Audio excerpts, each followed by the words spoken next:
Bonjour à tous et bienvenue dans cette seconde partie sur la vidéo consacrée à l'évolution technologique de l'armement.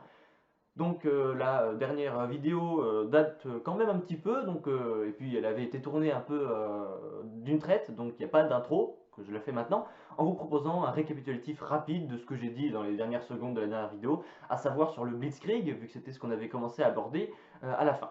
Donc évidemment, si vous n'avez pas vu cette vidéo, je ne peux que vous conseiller d'aller la voir, c'est un minimum pour vous donner un contexte important pour pouvoir comprendre cette dernière.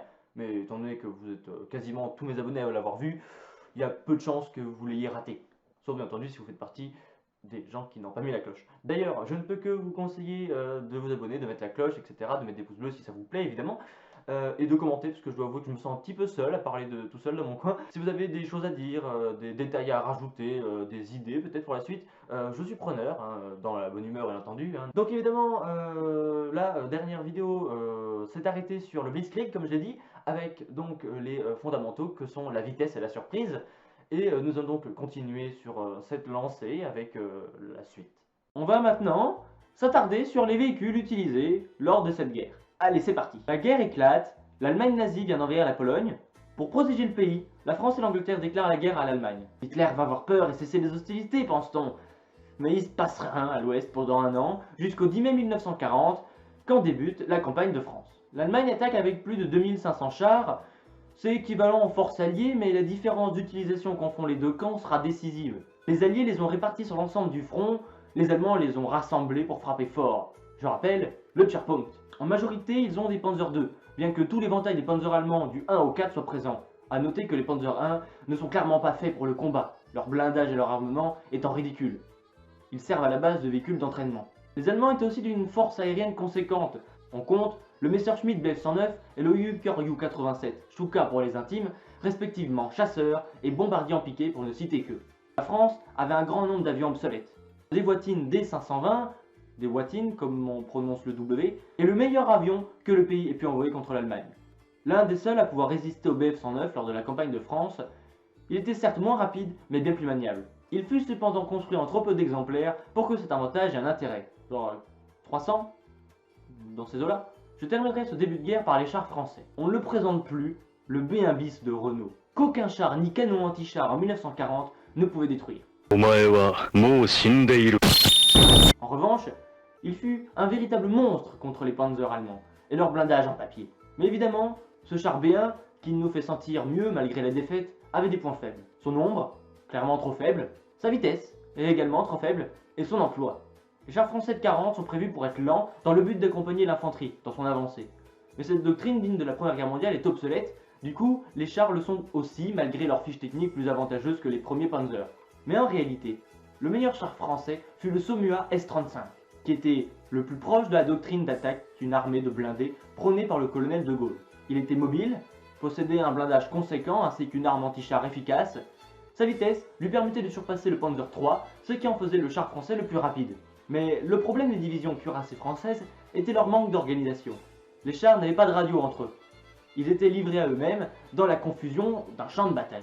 Le chef de char était également coincé dans une petite tourelle où il jonglait entre plusieurs rôles comme chargeur et pointeur. Le véhicule participa à la bataille de Hannut en Belgique le 12 mai 40 en montrant toutes ses capacités, résistant pleinement aux panzers allemands. L'information n'est pas vérifiée, mais il semble que 12 S-35, le 18 mai, auraient affronté 120 chars de la 5e Panzer Division, 10 pertes françaises contre 26 pertes allemandes. Il fut également utilisé par De Gaulle lors de ses attaques de Montcornet jusqu'au sud d'Abbeville à partir du 17 mai en compagnie de nombreux autres modèles comme le B1, évidemment, mais aussi les R-35. Passons maintenant aux gros véhicules, ceux du cœur de la guerre qui deviendront les plus célèbres. Alors que la France est vaincue, par une destruction politique sans précédent plus que par une défaite militaire, et que l'Angleterre est acculée sur son île, la Manche l'aura d'ailleurs protégée de tout le monde, le Blitzkrieg s'arrête. On va faire un bond dans le temps et nous retrouvons en 1941, lors de l'opération Barbarossa. Les Allemands comprennent que leur puissance de feu et leur blindage ne suffiront pas contre les chars communistes, comme le T-34 et le KV-1. Si ces chars ne sont pas représentatifs d'une grande avancée technique, ils ont surtout, pour le T-34, le meilleur équilibre entre les trois forces qui font un blindé. La puissance de feu, la mobilité et le blindage. Ce char existe en version que je dirais classique, avec un armement de 76,2 mm, et le T-34-85 avec son canon, comme l'indique son nom, de 85 mm. Les Allemands, surpris par ce véhicule dont ils ignoraient l'existence, peuvent aligner au mieux le récent Panzer IV, au nombre de 444 sur plus de 4000 chars. Ça fait beaucoup de 4. S'il pourra répondre correctement aux soviétiques une fois armés du canon anti-char de 7.5 KWK-40 de 75 mm donc, quelques temps plus tard. Heureusement pour la Wehrmacht, le T-34 était peu présent en 1941 sur le front, en plus d'un manque d'entraînement de ses équipages, contrairement aux Panzer Division expérimentés par 2 ans de guerre. Mais pour le haut commandement allemand, surtout pour Hitler, il faut un char plus gros. Les Allemands vont donc, en 1942, fusionner un canon flak anti-aérien de 88 mm avec une tourelle et produire l'un des plus connus et des plus dévastateurs chars de la Seconde Guerre mondiale. Quand il tombe pas en panne, le Panzer VI Tiger ou Tigre, parce que voilà. C'est alors le plus avancé des chars de l'Axe et de tous les belligérants, à l'exception de son blindage droit, malgré tout très solide, car oui, à force de tirer dessus, les ingénieurs ont compris qu'un blindage incliné était plus solide qu'un blindage droit. Mais l'ancienneté du projet de char lourd allemand explique la situation. C'est à partir de là qu'un problème récurrent va émerger pour les Allemands, plusieurs même.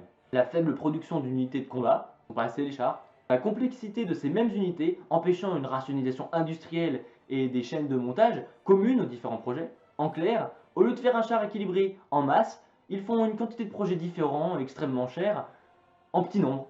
Car à cela se rajoute le Panzer V Panther en 1943, conçu pour remplacer les Panzer III et IV, rendus obsolètes par l'incroyable surenchère technique de la guerre, et aussi pour contrer les T-34 et T-34-85. Le Panzer IV Tiger II, surnommé Konix Tiger, apparaît sur les champs de bataille à partir de 1944. Il est capable d'abattre alors tous les chars alliés sans exception, au-delà même de leur distance au tir maximale, grâce à un canon de haute vélocité. Mais sa sous-motorisation le rend extrêmement lent et peu maniable. Et ne parlons même pas du Panzer VIII Maus, bien qu'il soit très stylé et doté d'un canon de 120 mm anti-aérien comme arme principale, et comme arme secondaire le 75 mm que l'on trouve sur le Panzer IV, ce char ne restera qu'un prototype jamais utilisé, construit à seulement 2 exemplaires. J'aimerais vraiment les chars, pour ceux qui ne l'auraient pas remarqué.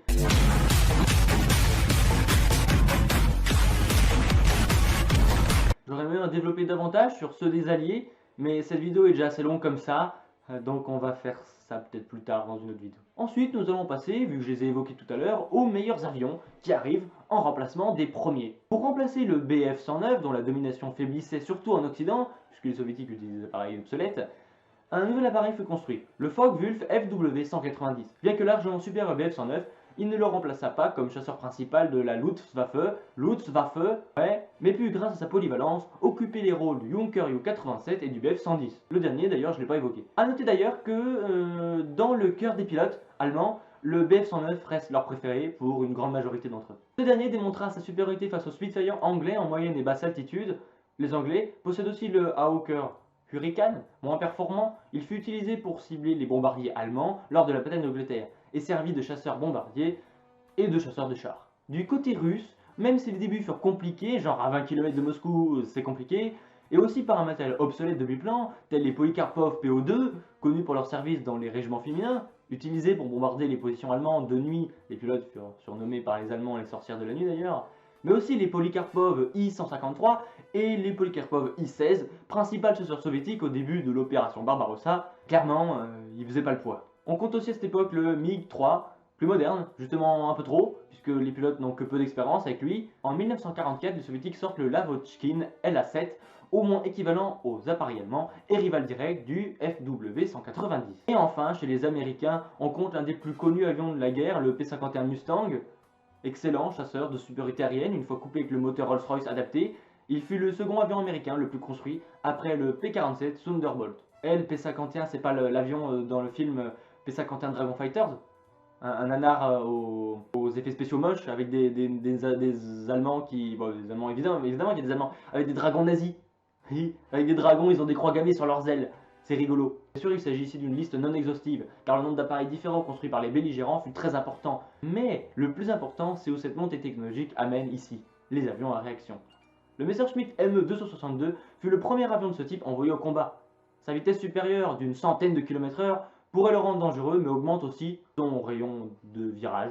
Ouais, c'est le rayon de braquage quoi. Il fut utilisé comme chasseur, mais également comme chasseur bombardier, ce qui rendait sa vitesse inutile et son utilisation plus compliquée à cause de la lourdeur de la bombe qu'il transportait. Les Britanniques mirent aussi au point un chasseur à réaction, le Gloucester Meteor, pratiquement en même temps, mais jamais il ne fut utilisé contre eux pour éviter que les Allemands ne le récupèrent, la technologie des moteurs supérieure aux Allemands, si une perte en combat tombait à l'intérieur des lignes ennemies. Maintenant, parlons d'armes nouvelles qui apparaissent ici sans être la raison de la modernisation d'une arme déjà existante, mais véritablement le début d'une nouveauté. À la fin de la bataille d'Angleterre, en mai 1941, et plus après l'entrée en guerre des USA fin de la même année, l'Axe perdit la supériorité aérienne sur le front occidental.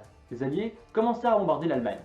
Si Göring ne mangea sûrement pas son chapeau pour ça, les Allemands avaient dans l'idée de se venger avec ce qu'ils appelleront Vergeltungswaffe, arme de représailles en français, ce qui donnera le nom aux futurs premiers missiles du monde, les V1 et les V2. Ils seront construits et utilisés simultanément à partir de 1944 et jusqu'à la fin de la guerre.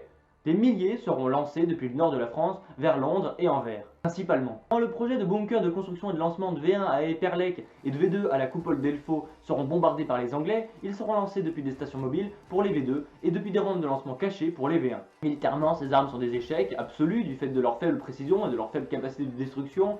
Une tonne d'explosifs environ pour les V2, ou là où un bombardement conventionnel en emporte des dizaines de fois plus, le V2 fut tout de même une avancée majeure dans le futur conquête de l'espace.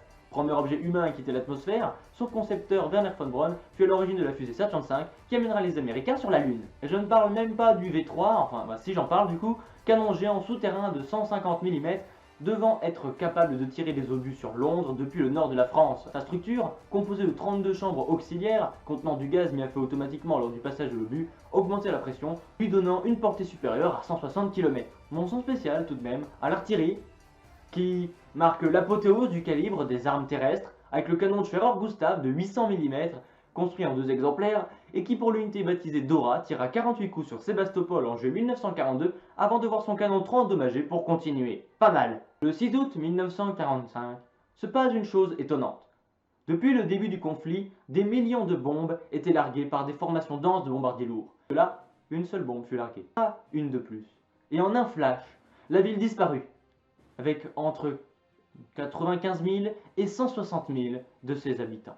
La même expérience fut réitérée 3 jours après, le 9, sur une autre ville, avec le même résultat. Vous l'aurez compris, il s'agit des bombardements atomiques d'Hiroshima et Nagasaki par les États-Unis et leurs bombes Little Boy à l'uranium et Fat Man au plutonium.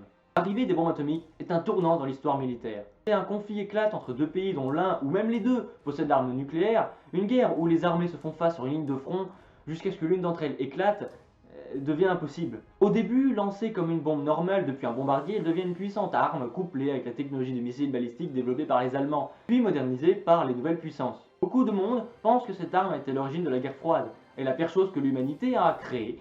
Pourtant, s'il n'y a pas eu de troisième conflit mondial entre les blocs de l'Ouest et de l'Est, c'est justement parce que chacun d'entre eux avait la capacité de détruire l'autre. Ne voulant pas risquer la destruction dans une guerre, ils ne l'ont jamais déclarée, préférant une guerre par pays interposé, la Corée et le Vietnam pour les plus connus. Quand la France et l'Angleterre, aidées par Israël, tentent de récupérer le canal de Suez de la nationalisation égyptienne en 1956, l'Union soviétique menace les coalisés d'une frappe nucléaire.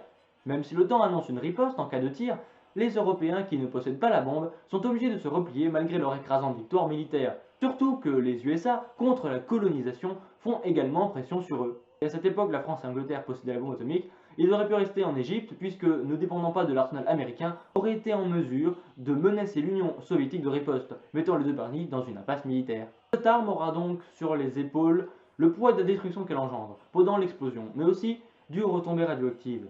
Sachez tout de même que 75 ans après, les deux villes sont reconstruites et un grand nombre de personnes y vivent sans problème. Pourtant, elle aurait été le frein de l'attaque, et celle qui empêchera une future guerre mondiale. Chaque puissance nucléaire préférant se préserver plutôt que de détruire l'autre au risque de subir le même sort. Il ne reste plus qu'aux pays ne la possédant pas de trouver quelqu'un la possédant pour lui vendre des armes. Achetez nos Rafales et nos Leclerc, c'est les meilleurs du monde dans leur catégorie.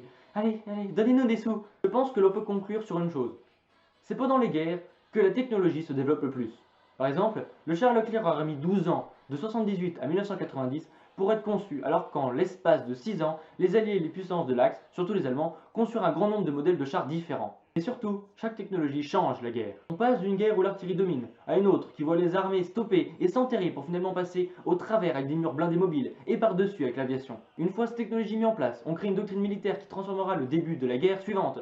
On fonce et on ne s'arrête pas. Elle aura des limites à partir de la fin de l'opération Barbarossa, Mais la défaite de l'industrie allemande s'explique au nombre et au coût de tous ces projets militaires entrepris, pour la plupart inutiles. Et enfin, la guerre telle qu'on l'a fait depuis le début du siècle est à nouveau perturbée par une arme qui, à elle seule, peut détruire une ville et faire hésiter les puissances à passer à l'attaque. Si aujourd'hui, comme moi, vous vivez en France, vous êtes certain de vous réveiller le matin sans une armée étrangère occupant le terrain.